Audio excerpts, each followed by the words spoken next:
بسم اللہ الرحمن الرحیم۔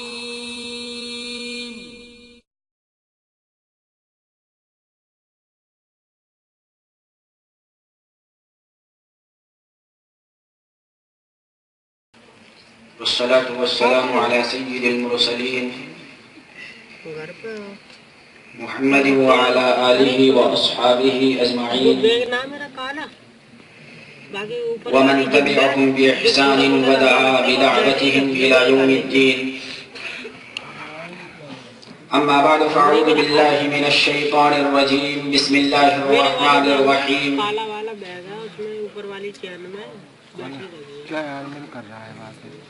والسابقون الأولون من المهاجرين والأنصار والذين اتبعوهم بإحسان رضي الله عنهم ورضوا عنه وأعد لهم جنات تجري تحتها الأنهار خالدين فيها أبدا ذلك الفوز العظيم. وقال النبي صلى الله عليه وسلم: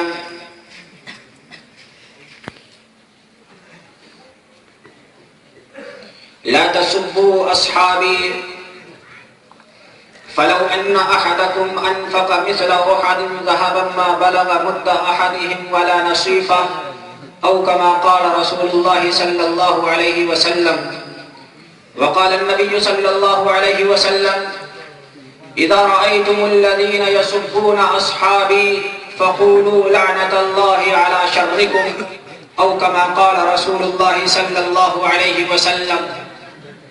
وعن أنس بن مالك رضي الله عنه قال: قال رسول الله صلى الله عليه وسلم: مثل أصحابي في أمتي كالملح في الطعام لا يصلح الطعام إلا بالملح أو كما قال رسول الله صلى الله عليه وسلم.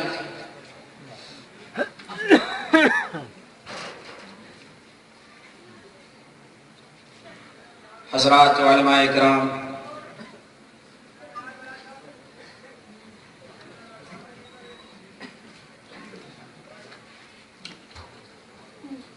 نوجوانان دین و ملت، عزیزان ملت اسلامیہ، پردہ نشی خواتین،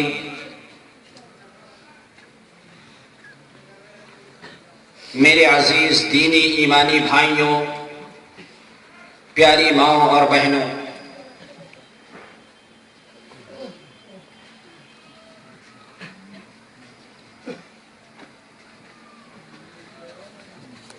آج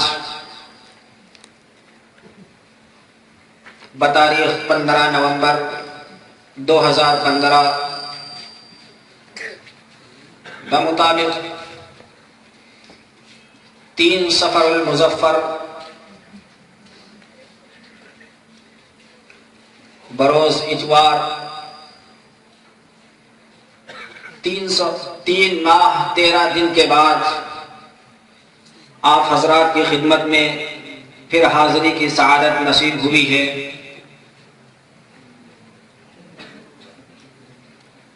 اللہ سے دعا فرمائے اللہ آپ کی حاضری کو قبول فرمائے، ہماری آمد کو بھی شرف قبولیت سے نوازے۔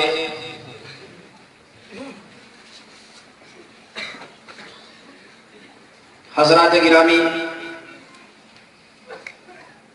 جلسے کا عنوان جیسا کہ آپ دیکھ رہے ہیں اور آپ نے سنا بھی ہے، عظمت قرآن، عظمت صحابہ۔ قرآن کی عظمت کے عنوان سے مجھ سے قبل محترمی و مکرمی جناب حضرت مولانا مفتی محمد شفیق صاحب دامت برکاتہم العالیہ نے نورانی، علمی، عرفانی، روحانی، وجدانی خطاب آپ کی سماعتوں کے حوالے کیا۔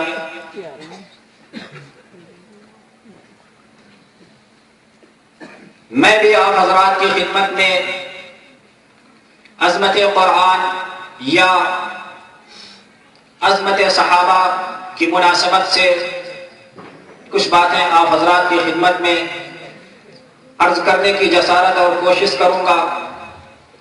اللہ سے دعا فرمائے اللہ ہمیں اور آپ کو ہمیشہ حق بات کہنے، حق سننے، حق پر عمل کرنے کی توفیق عطا فرمائے۔ اللہ ہمیں علماء حق، علماء ربانیین کی صحبت اور ان کا ساتھ دینے والا بنائے۔ حضرات گرامی، جیسا کہ میں نے اس سے قبل بھی آپ کی خدمت میں عرض کیا تھا، پھر ایک بار وہی بات یاد دہانی کے طور پر عرض کرنا چاہوں گا۔ جس عنوان پر جلسے کا اجلاس کا انعقاد کیا جائے، سب سے اول آپ وہ عنوان سمجھیں، اس کی ضرورت اور اہمیت سمجھیں، تاکہ اس کی مناسبت سے جو فضائل یا مسائل آپ حضرات کی خدمت میں عرض کیے جائیں ان کو سمجھنا اور پھر ان پر عمل کرنا آسان ہو۔ جلسے کا عنوان عظمت قرآن اور عظمت صحابہ ہے۔ عظمت کا لفظ آپ حضرات کے درمیان بہت ہی کثیر الاستعمال ہے، جس کو سمجھانے کی، بتانے کی کوئی ضرورت نہیں۔ قرآن بھی آپ سمجھتے ہیں اور اس سے قبل بھی سمجھایا جا چکا ہے، لفظ صحابہ بھی اس سے قبل آپ کو بتایا جا چکا ہے، سمجھایا جا چکا ہے، آپ جانتے ہیں۔ لیکن ایک بار پھر چونکہ ہماری زیادہ گفتگو عظمت صحابہ کے عنوان سے غالباً ہوگی، عظمت قرآن کے عنوان سے غالباً ہماری گفتگو کم ہوگی، لہذا ایک بار پھر صحابہ کا معنی اور مفہوم آپ سمجھیں، پھر صحابہ کی عظمت، ان کی شان، ان کا مقام، ان کا رتبہ، ان کی قدر و منزلت قرآن و حدیث میں یا علماء کرام نے جو بیان فرمائی ہے وہ عرض کی جائے گی۔ صحابی ہر وہ خوش نصیب انسان کہلاتا ہے جس نے عالم بیداری میں ایک لمحے کے لیے بھی بحالت ایمان رسول اللہ صلی اللہ علیہ وسلم کی صحبت اختیار کی ہو اور بحالت ایمان اس دنیا سے رحلت فرما کر رخصت ہوا ہو۔ میں نے بتایا صحابی وہ انسان ہے، وہ خوش نصیب انسان ہے جس نے بحالت بیداری کی حالت میں جس نے رسول اللہ صلی اللہ علیہ وسلم کی صحبت ایک لمحے یا 10 سال یا 50 سال تھوڑی دیر کے لیے یا زیادہ وقت کے لیے نبی کی صحبت جس نے پائی ہو اور ایمان کی حالت میں وہ دنیا سے رخصت ہوا ہو، اسے صحابی کہا جاتا ہے۔ اب آپ اس صحابی کے مفہوم کو سمجھنے کے بعد میں سمجھتا ہوں آپ کے ذہن و دماغ سے یہ سوال بالکل ختم ہو جانا چاہیے جو آپ کے نوجوان بھی کر سکتے ہیں، آپ کے علماء بھی کر سکتے ہیں۔ فضائل اعمال جو پڑھنے والے ہیں اس میں جو واقعات آتے ہیں، ان واقعات کی روشنی میں جو سوال آپ کے ذہن و دماغ میں آ سکتا ہے وہ سوال آسانی سے ختم ہو رہا ہے کہ فلاں بزرگ نے رسول اللہ صلی اللہ علیہ وسلم کی خواب میں زیارت کی ہے۔ امام مالک رحمت اللہ علیہ نبی کی روزانہ خواب میں زیارت کر رہے ہیں، یہ امام اعظم رحمت اللہ علیہ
تقریباً 1.5 لاکھ صحابہ اکرام،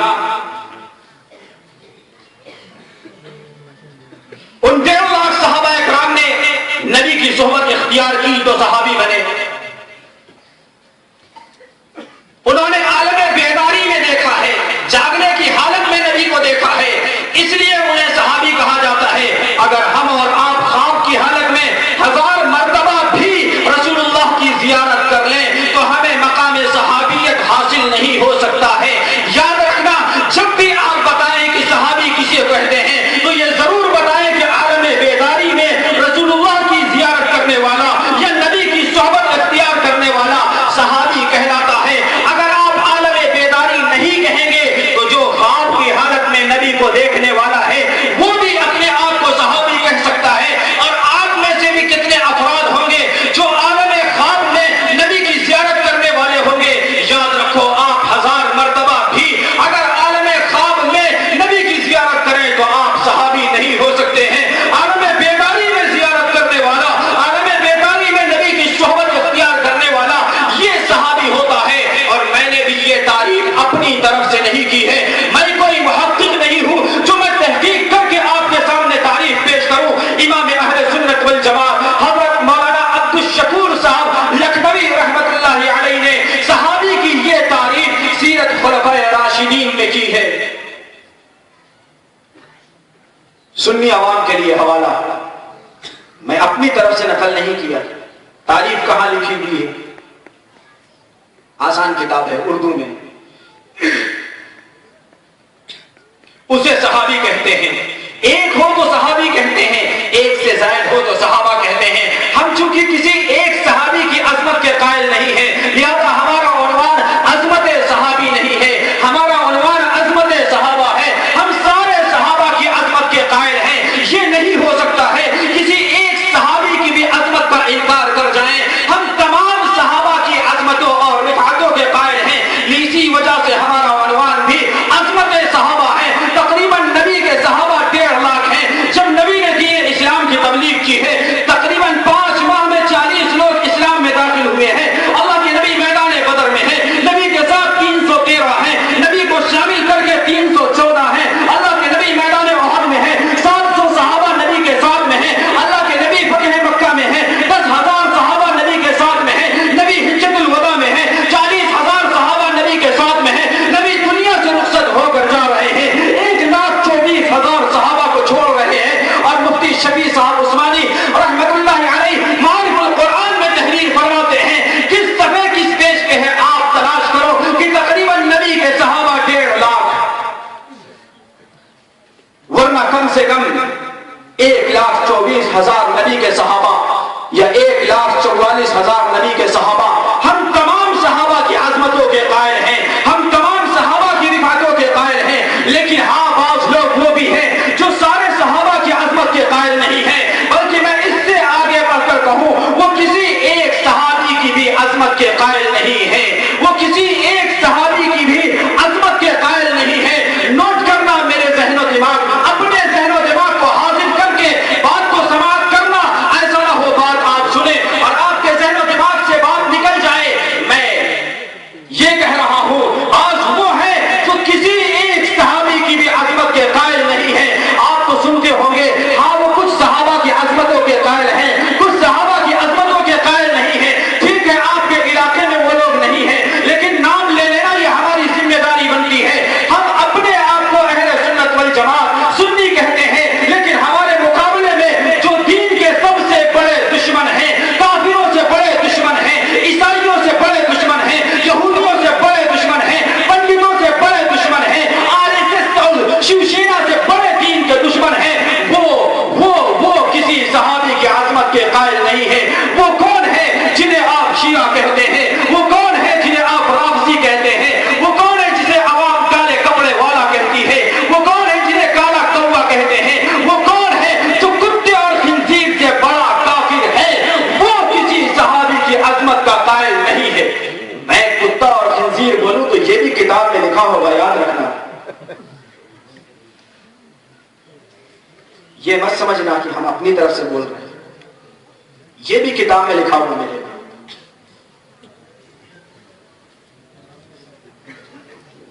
آپ نے سوچا موسم ٹھنڈا ہے اس لیے ضرورت نہیں فین لگانے، دیکھیے کتنا گرم ہو گیا موسم. پتہ نہیں آپ لوگ بھی گرم ہے کہ آپ لوگ ٹھنڈے ہیں. ٹھنڈے ہو جائیں گے تو قبرستان جائیں گے نا. جب تک دنیا میں رہیں گے تو خون میں حرارت گرمی کچھ نہ کچھ باقی رہے گی، تب رہیں گے تو کچھ تو گرم ہوں گے ہی. ویسی گرمی نہیں کریے گا.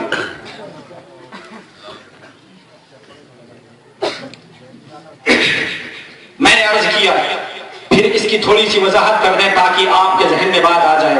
توجہ کریے. میں نے آپ سے کہا شیعہ کے بارے میں سماعت کریں، انشاءاللہ ساری چیزیں آئیں گی، کچھ نہیں، یہ بھی وہ بھی وہ بھی جو آپ کے ذہن میں وہ بھی آئیں گے، جو آپ کے ذہن میں نہیں وہ بھی آئیں گے، تھوڑا انتظار کریں.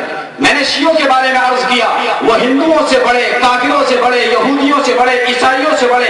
آپ کے ذہن میں آتا ہوگا اتنا بڑا دین کا دشمن، اتنا بڑا وہ کافر کیسے ہو سکتا ہے؟ ارے بھائی وہ نبی کے صحابہ کا نام لینے والا ہے، کم سے کم وہ حضرت علی کا، حسن اور حسین کا نام لینے والا ہے، فاطمہ الزہرا کا نام لینے والا ہے، حضرت عباس کا نام لینے والا ہے، وہ اہل بیت رسول کا نام لینے والا ہے. وہ کیسے دین کا دشمن ہو سکتا ہے؟ سنو، کان کھول کر سنو. جاؤ دنیا کے تمام مذاہب کا مطالعہ کرو، ہندو مت کا مطالعہ کرو، سکھ اور عیسائیت کا مطالعہ کرو، یہودیت کا مطالعہ کرو. دنیا میں جتنے بھی مذاہب اور دھرم پائے جاتے ہیں سارے مذاہب اور دھرم کا آپ مطالعہ کر ڈالو. کہیں بھی کوئی ایک دھرم کا ماننے والا، کہیں بھی کسی ایک مذہب کا ماننے والا، کہیں بھی کسی ایک دین کا ماننے والا آپ کو کائنات میں ایسا نہیں ملے گا جو اپنے رہبر، جو اپنے رہنما، جو اپنے پیشوا کی صحبت اختیار کرنے والے، سب سے پہلے ان کی اتباع کرنے والے، سب سے پہلے ان کے نقش قدم پر چلنے والے، سب سے پہلے ان کے دست اقدس میں، ان کے ہاتھوں میں ہاتھ دے کر کے ان کی رفاقت اور صحبت اور معیت اور ان کے ساتھ جان و مال کا تعاون کرنے والوں کا انکار کرتے ہو، ان کی عظمتوں کا انکار کرتے ہو، کوئی نہیں ہے. عیسیٰ پر ایمان لانے والے، عیسیٰ پر ایمان لانے والے عیسائی حواریوں کی عظمت کا انکار نہیں کرتے. یہودی موسیٰ علیہ السلام کے اوپر ایمان لانے والے یہودیوں کا انکار نہیں کرتے ہیں. لیکن یہ کائنات کا وہ بدترین کافر ہے، یہ وہ کائنات کا بدترین ازلی دشمن ہے ابتدائی اول سے لے کر آج تک، جس نے نبی کے صحابہ کی عظمت کا انکار کیا ہے. میرے بھائیوں چھوڑو اس مسئلے کو. نبی کے صحابہ کی عظمت کے انکار کی وجہ سے میں نے اسے کافر نہیں کہا ہے. صرف نبی کے صحابہ کی عظمت کا مسئلہ ہوتا تو کفر کا مسئلہ چھپایا جا سکتا تھا، کیونکہ ایک صحابی رسول ہے جس کی صحابیت کا انکار کیا جائے تو انسان کافر ہو جاتا ہے. باقی صحابہ کی صحابیت کا انکار کرنے سے شاید انسان کافر نہ ہو. ایک صحابی رسول ہے جس کی صحابیت کا انکار کیا جائے تو انسان کافر ہو جاتا ہے. وہ صحابی رسول سیدنا ابو بکر صدیق رضی اللہ عنہ ہیں، جن کی صحابیت کا انکار کرو گے وہ کافر ہو جائے گا. میرے سنی مسلمانوں، حنفی مسلمانوں، جاؤ کتاب اٹھا کر دیکھو، خلاصۃ الفتاوی میں یہ بات لکھی ہوئی ہے، فتاوی عالمگیری میں یہ بات لکھی ہوئی ہے. من انکر صحبت ابی بکر فہو کافر. جو ابو بکر کی صحابیت کا انکار کرنے والا ہے، جو ابو بکر کو صحابی نہیں ماننے والا ہے، وہ مسلمان نہیں، وہ کافر ہے. میرے بھائیوں یہ شیعہ وہ ہے جو سب سے پہلے ابو بکر کی صحابیت کا انکار کرتا ہے، پھر کسی اور صحابی کی صحابیت کا انکار کرتا ہے. یہ تو عظمت صحابہ کا مسئلہ ہے. اس مناسبت سے میں نے بتایا کہ شیعہ کافر کیوں ہیں. باقی اور مسائل ہیں جن کی وجہ سے میں کھلے لفظوں کہتا ہوں کہ شیعہ کافر ہے. ہمارے بعض علماء کہتے نہیں، اس سے اختلاف ہوگا.